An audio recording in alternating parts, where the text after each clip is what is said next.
Hola, ¿qué tal? Buenas tardes y muchas gracias por estar aquí. Muchas gracias a la Feria Internacional del Libro El Zócalo y a Panorama, la editorial que nos reúne aquí a Marco Antonio y a mí. Voy a presentarles brevemente una semblanza de Marco Antonio antes de dar inicio a la conversación.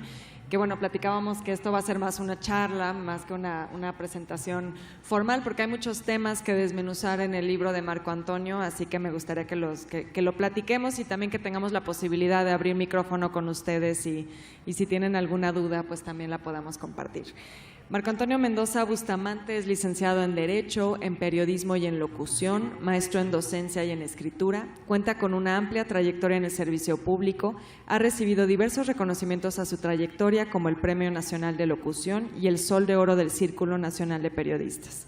Es integrante de la Sociedad Mexicana de Geografía y Estadística, la sociedad científica más antigua de América y la cuarta en el mundo. Ha escrito diversos libros, dentro de los que destacan Historias de la Historia, El baúl de mi padre, Venustiano Carranza, El hombre tras la Constitución de 1917 y De la peste negra al coronavirus, entre otros títulos. Actualmente es diputado federal. Marco Antonio, pues muchas gracias por invitarme a presentar tu libro. Tengo que decirte que me pareció un libro muy interesante desde el punto de vista de la divulgación. Creo que es un muy buen libro para tener un acercamiento a lo que fue el Segundo Imperio Mexicano, el imperio de Maximiliano de Habsburgo. Creo que explicas de una manera, digamos, accesible, pero no por eso, digamos, que cae en un simplismo, ¿no? Creo que explicas muy bien todos los procesos históricos que nos llevaron un poco a ese momento, el contexto del México de ese momento, que es uno de los temas de los que me gustaría que platiquemos, pero también creo que abordas muy bien el contexto del que viene tanto Maximiliano como Carlota. También me pareció muy interesante que le das su lugar a ella, ¿no? Que creo que es muy importante, sobre todo ahora que estamos tratando de luchar por darle más visibilidad a las mujeres, el hecho de que tú le das pues un papel mucho más protagónico de lo que muchas veces se le da, creo que es también muy interesante y pues bueno, creo que sobre eso podemos ir platicando en esta presentación, si te parece bien. Muchas gracias, Beca. En primer lugar, agradecerte la distinción de contar con tu presencia en esta presentación. Desde luego, agradecer a los organizadores de la Feria Internacional del Libro en el Zócalo, que no podría tener un mejor escenario que el centro del universo para los antiguos mexicanos. Y muchas gracias a todas y a todos quienes se han interesado por este libro. Efectivamente, Maximiliano y Carlota, Sueño de un imperio imposible. Decidí estudiar y analizar esta etapa de la historia, porque además es muy oportuna. Este año se cumplen 150 años de la muerte del presidente Benito Juárez y estoy convencido que sin imperio no habría república, porque somos el resultado de nuestra historia, y de ahí que elegí este tema que es muy apasionante. Siempre lo he dicho, creo que los mexicanos a veces vemos a nuestros héroes patrios y a los personajes de nuestra historia como si fueran de bronce o de mármol, como una estatua distante, y no como un personaje de carne y hueso que necesita ser analizada, reflexionada y criticada, juzgada, no a la luz de nuestro tiempo, sino a la luz del tiempo en el que ocurrieron estos hechos. Finalmente somos producto y consecuencia de esas circunstancias. Yo iniciaría preguntándote por qué te interesaste por el tema del Segundo Imperio, porque a ver, habrá mucha gente que podría decir, ya se ha escrito muchísimo sobre eso, ¿no? Ya sabemos todo lo que hay que saber. Yo pienso que a la historia siempre hay que verla una y otra vez, siempre con una mirada crítica, siempre pensando en qué relecturas le podemos dar, pero sí te preguntaría cómo fue que tú decidiste dedicarle un libro al Segundo Imperio, a Maximiliano y a Carlota, y también por qué plantearlo como un libro así, digamos, de una fácil lectura, que además tiene este aspecto como un poco didáctico de pronto, porque nos pones los árboles genealógicos, ¿no? Para entender un poco las casas reales de las que proviene cada uno de ellos, una cronología. O sea, creo que haces un esfuerzo por realmente poner como todos los temas sobre la mesa para que la gente pues tenga un acercamiento con todo el contexto posible, ¿no? Que creo que también es muy interesante. Pero ¿por qué entonces hacerlo y por qué hacerlo de esta manera? Bueno, mira, en primer lugar, sobre el libro, me gusta escribir textos de divulgación. creo que es importante acercar la historia, la literatura, en general los libros, a la gente, sobre todo a los niños y a los jóvenes. Estoy convencido que un libro en las manos de un niño cambia la vida de un niño, de su comunidad, de su municipio, de su estado, de un país o incluso la historia del mundo. Y un libro en las manos correctas puede en verdad generar un cambio o por lo menos propiciar el interés sobre algo que no nos puede ser ajenos, como es la historia de México. Y todos tenemos un pasaje favorito de la historia de México. Sin embargo, somos producto, nos guste o no, de toda nuestra historia. Nosotros mismos somos parte de la historia, porque la historia no es otra cosa sino ese cúmulo de las vivencias, de las experiencias, de la historia personal de cada uno que va aportando ese granito de arena a esa memoria colectiva. Si todos hurgamos en nuestro árbol genealógico, seguramente vamos a encontrar algún abuelo, algún bisabuelo que participó, por ejemplo, en la Revolución Mexicana.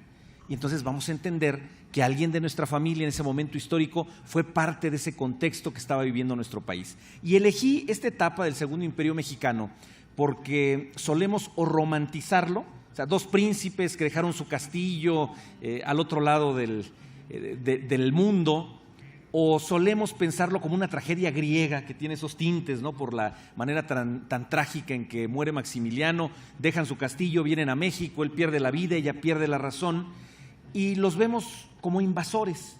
Siempre que escucho esta estrofa del himno nacional, y si osara un extraño enemigo, pues yo me imagino que tiene dedicatoria, ¿no? Estas invasiones extranjeras, y los vemos como invasores, como oportunistas, y sin embargo, si los juzgamos a la luz del siglo XIX, pues era usual que se le ofreciera el trono de una nación a un príncipe extranjero, como en este caso un Habsburgo, y además era natural que en México también se pensara, sí, en una república, pero también se pensara en un imperio. Veníamos de 300 años de colonia, no era la primera vez que un Habsburgo tenía el poder sobre lo que hoy llamamos República Mexicana, y si lo juzgamos a la luz de su tiempo, simplemente eran las circunstancias y el momento que vivía México. Y era un momento tan convulso, en esa época, pues más o menos en esos años se promulgaron 6 constituciones, 1500 pronunciamientos, muchos de ellos armados, la guerra de reforma, las intervenciones francesas, la norteamericana, que representó la pérdida de la tercera parte del territorio nacional, y la gente no pensaba si república o monarquía, la gente quería estabilidad, la gente quería alimento, una forma de vida, y sí había conservadores y liberales disputando el poder y una fuerte línea conservadora que pensaba en una monarquía como forma de gobierno para nuestro país. Me pareció una etapa interesante, apasionante, y poder analizar pues, lo más objetivo que me fue posible a estos personajes. Un libro que me tomó 3 años de lecturas, de investigación, de escribir y de tratar de hacer ese ejercicio de síntesis para acercar esta etapa de la historia a los lectores. Algo que a mí me resultó muy interesante es que efectivamente haces hincapié en este tema que creo que a veces no lo pensamos. A ver, a nosotros nos resulta, creo, como mexicanos, muy natural pensar, pues claro que iba a triunfar la República, porque son como los valores que defendemos hoy, ¿no? Entonces nos resulta como muy lógico.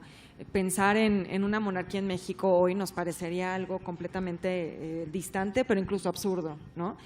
Pero lo que me pareció muy interesante es que tú haces hincapié en que, a ver, las repúblicas eran realmente muy recientes en ese momento, ¿no? No tenían ni 100 años de empezarse a hacer estos experimentos de países republicanos. La república entendida como actualmente, no, digamos, podríamos remontarnos a Roma y todo eso, pero digamos la república como la entendemos hoy.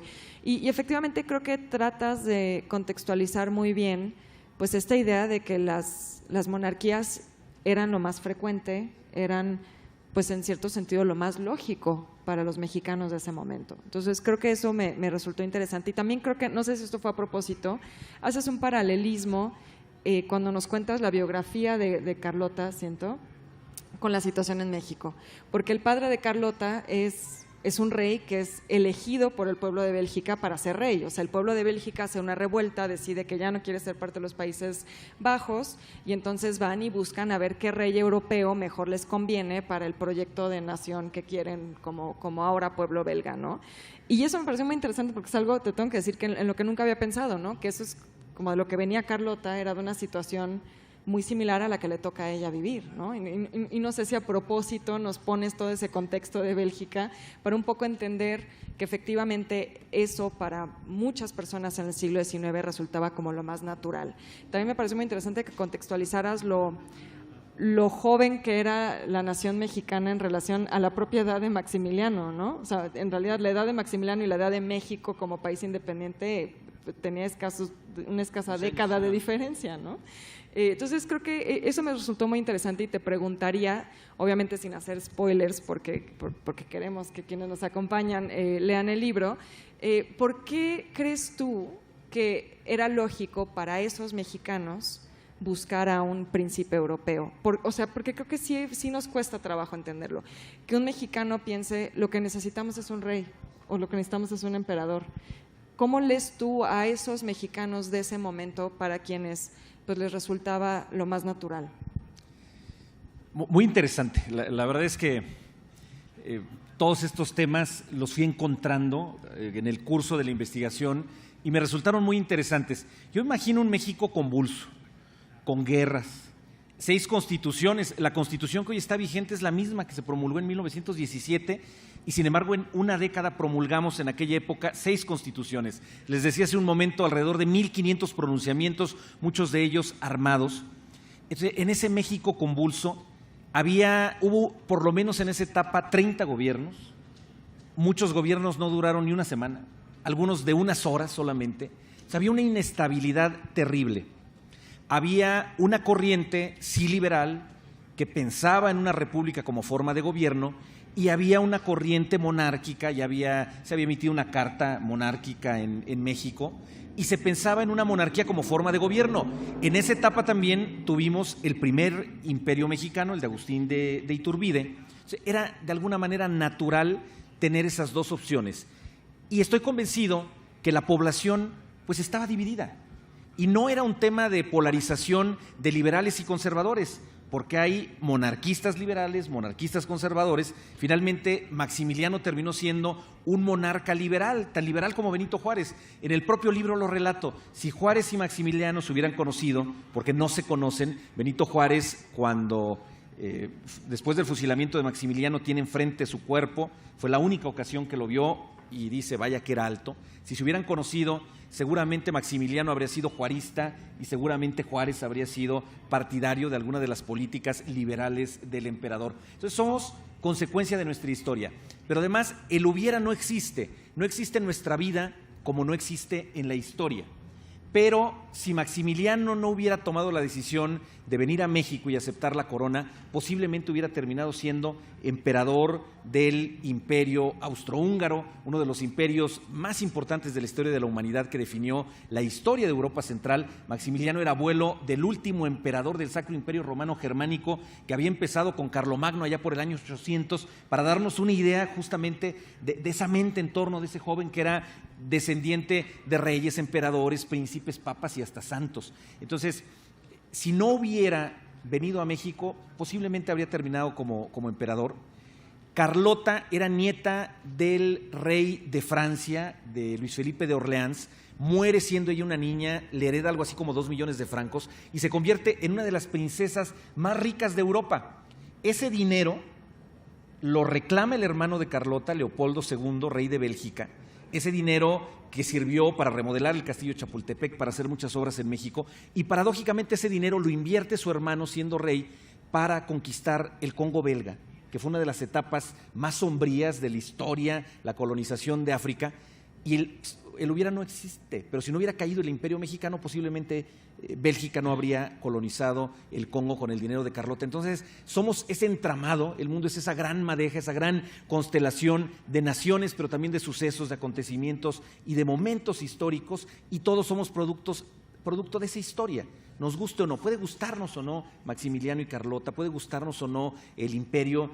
A veces me preguntan, oye, ¿y eres partidario de la monarquía? No, por supuesto que soy juarista y republicano, pero es la circunstancia que a las y los mexicanos de ese tiempo les llevó a algunos, una buena parte de ellos, a pensar en una monarquía. Hablabas ahora de una monarquía liberal y de Maximiliano como un personaje más liberal de lo que incluso los propios conservadores mexicanos pudieron haber esperado o querido, ¿no? Que creo que es quizá una de las grandes tragedias de Maximiliano, es que al final ya no era querido por ninguno de los dos bandos, ni por los liberales con los que él comulgaba ideológicamente, ni por los conservadores que lo habían invitado. Pero me gustaría que nos cuentes un poco más de eso, porque creo que también lo detallas muy bien en el libro. Como decía, creo que haces un gran esfuerzo por tratar de entender el contexto de cada una de las circunstancias, ¿no? El contexto del que provienen Maximiliano y Carlota, también el contexto que había en México en ese momento. Entonces, no sé si nos puedes contar un poco, porque veo que es un tema al que regresas constantemente, tanto en el libro como ahora en la conversación. ¿Qué es lo que hace a Maximiliano un liberal y por qué se convierte en un liberal? Porque parecería incluso contradictorio considerando la familia de la que viene, ¿no? Sí, claro, es un tema muy interesante. A ver, en una monarquía conservadora se piensa que Dios le da el pueblo al monarca, es decir, por un derecho divino. En una monarquía liberal, que era el pensamiento de Maximiliano, el gobernante es dado al pueblo y por ello tiene que estar preparado, tiene que tener una visión de Estado, preparado para gobernar. ¿Cuál es la diferencia en una monarquía? Bueno, pues que una monarquía puede durar décadas y entonces hay una implementación continuada de una política pública. Hoy vemos los países que en este mundo moderno, siendo democracias o todavía siendo monarquías, pero monarquías constitucionales, bueno, pues ese gran brillo de esa época dorada, cuando fueron imperio, cuando fueron monarquía, pues en el desarrollo en el arte, en la cultura. La propia humanidad se forma, o el renacimiento, el despertar de la humanidad se forma pues a la luz de estas monarquías y de esta composición del mundo a través de la guerra. Entonces me parece un periodo muy interesante y estos contextos de vida de ambos también me parece muy interesante. Carlota, hija de un rey poderoso que busca hacer alianzas con otras casas reales de Europa, una mujer muy joven, rica, acaudalada, pero además, curiosamente, en pleno siglo XIX, algo que hubiera sido impensable en otras partes del mundo, educada en igualdad que su hermano. Los dos fueron educados para gobernar, fueron educados para ser reina, para ser rey, y paradójicamente Carlota es la única mujer que ha gobernado México, porque legalmente Maximiliano compartía con ella la regencia y cuando él se dedicaba a recorrer el territorio del imperio, ella tomaba las decisiones sobre la administración pública, decisiones fundamentales. Entonces, paradójicamente, en un contexto que pareciera ser conservador, una mujer tiene derechos, una mujer es educada en igualdad y una mujer tiene la regencia o el gobierno compartido, en este caso con su esposo. Y es de corte liberal. A Maximiliano se le ocurre algo que no se había pensado en México, establecer una jornada mínima, en ese entonces de 10 horas. Se convierten en los primeros gobernantes indigenistas en la historia de nuestro país, empiezan a generar instrumentos normativos para velar por los derechos de los pueblos indígenas, pero no como un favor, era natural. El Imperio Austrohúngaro estaba compuesto por alrededor de 60 países, con 60 lenguas diferentes. Llegan Maximiliano y Carlota a nuestro país y ven que hay infinidad de lenguas indígenas, las asumen como lenguas y como naciones.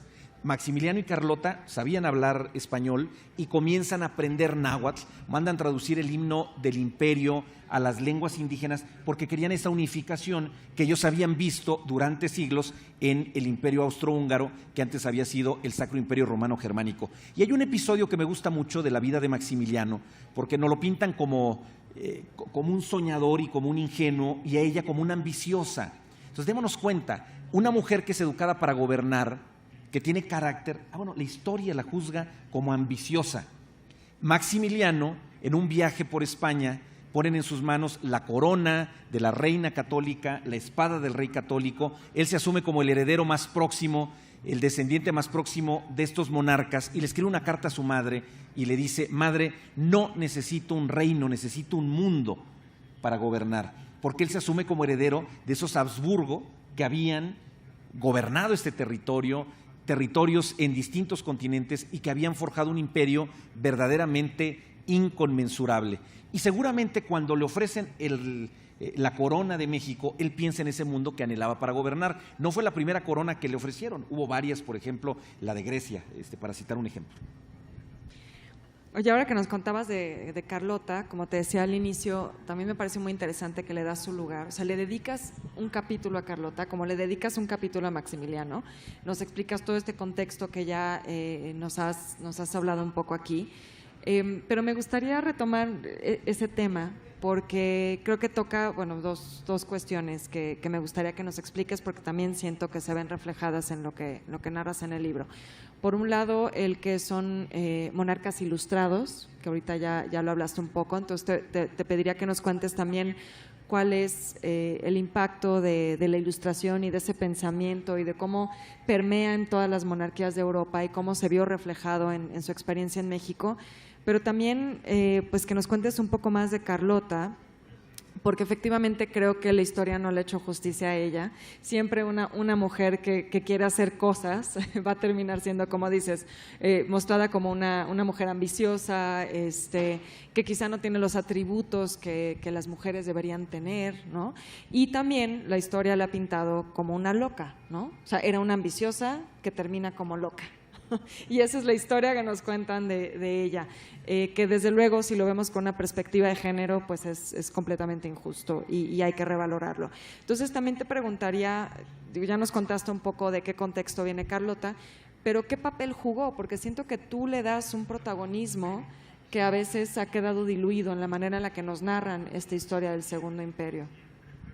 Pero a diferencia de Maximiliano, que estaba lejos de la sucesión del trono y que es educado pues, como un archiduque, como un príncipe, pero no necesariamente educado para gobernar, y él tenía ese anhelo personal de gobernar. De hecho, su hermano, él es hermano del emperador de Austria-Hungría, le da el virreinato de la parte norte de Italia, que era parte del imperio austrohúngaro.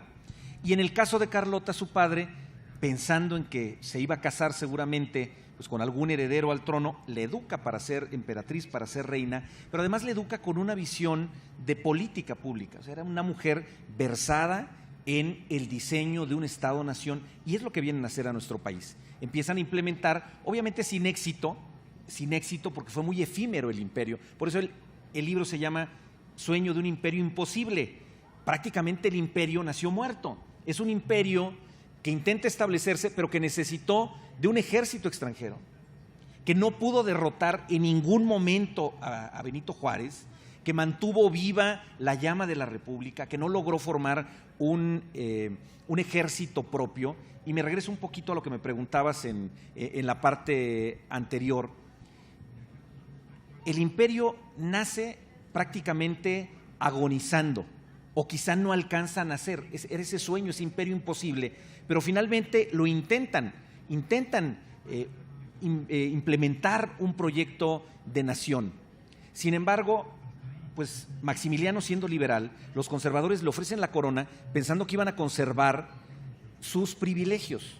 Llegan y resulta que es liberal, que no está con los conservadores, que no está protegiendo los intereses de la Iglesia católica, que no está protegiendo tampoco los intereses de los liberales porque es opositor a la República, y de repente vemos que tiene encima a los liberales, a los conservadores, al clero, a las casas reales europeas, le quitan su apoyo militar, político, económico, una deuda externa terrible que provoca también una serie de sucesos armados en nuestro país, verdaderamente una situación caótica, pero sin esa catarsis provocada por ese Segundo Imperio, impuesto sí a través de las armas, pues no se hubiera restablecido con esa fuerza la República y no habríamos logrado tener el país que hoy tenemos, que en ese momento, ya lo decías, era apenas 11 años más joven que Maximiliano, es decir, la independencia de México se suscita 10 años antes del nacimiento de Maximiliano.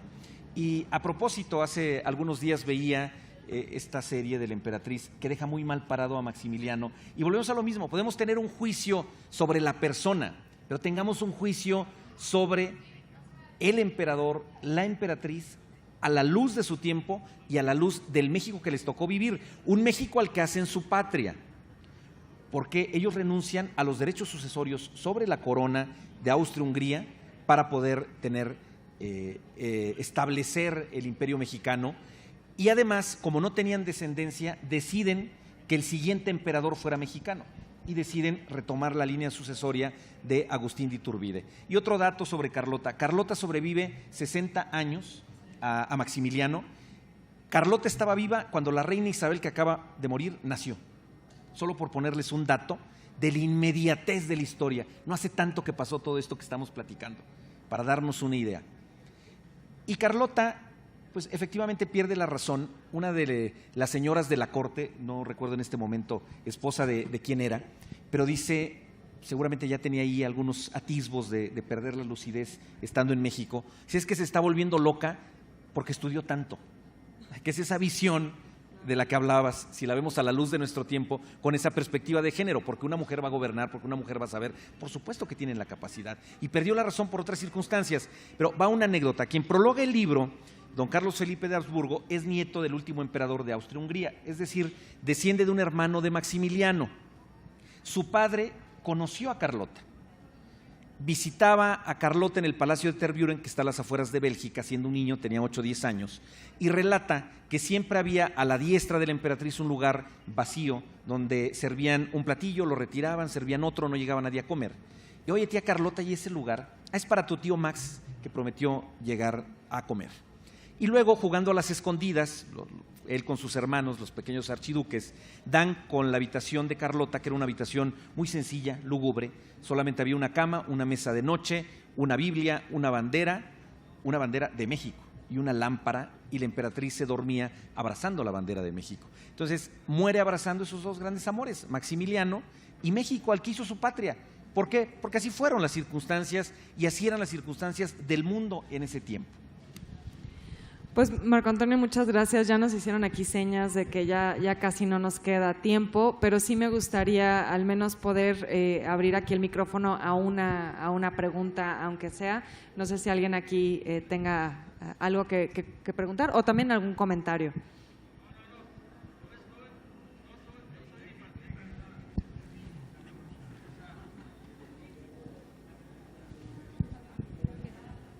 Gracias. Bueno, yo por lo que he estado escuchando ahorita y películas que he visto de Maximiliano y Carlota, los he visto como buenas personas, sí, de nobles sentimientos, por lo menos así lo reflejan. No sé de qué tan cierto sea. Yo, a su consideración, ¿Maximiliano merecía haber sido fusilado? Pero yo creo que no eran malintencionados. O sea, no creo que hayan decidido emprender esta aventura donde él perdió la vida, sino bueno, vamos a invadir un país y vamos a hacerle daño. Realmente yo veo en los hechos que intentaron implementar un proyecto de nación. Sobre si merecía o no ser fusilado, fueron las circunstancias. Él pudo huir. En las cartas con su madre le dice, un Habsburgo no abdica al trono ni huye, y la propia Carlota le dice en su correspondencia que no es opción salir del país. Él decide quedarse en México sabiendo que una de las posibilidades era perder la vida. Y lo decide porque sabía que estaba construyendo la historia, pero era una página más en la historia de su familia, que se remonta 700 años atrás de la existencia de Maximiliano, y un imperio que concluye con Carlos I de Austria, al término de la Primera Guerra Mundial, que es como concluye este reinado de los Habsburgo. Entonces, finalmente, yo creo que él tenía la conciencia de que estaba forjando su historia, una página en la historia de los Habsburgo y una página en la historia de México. Finalmente, hoy día en nuestro país hay alrededor de 1000 libros, seguramente podemos encontrar sobre esta etapa de la historia que ha sido muy estudiada, pero quiero concluir solamente con una reflexión. Vivimos tiempos difíciles en nuestro país, tiempos de polarización, y a veces nos dicen, ¿para qué sirve la historia?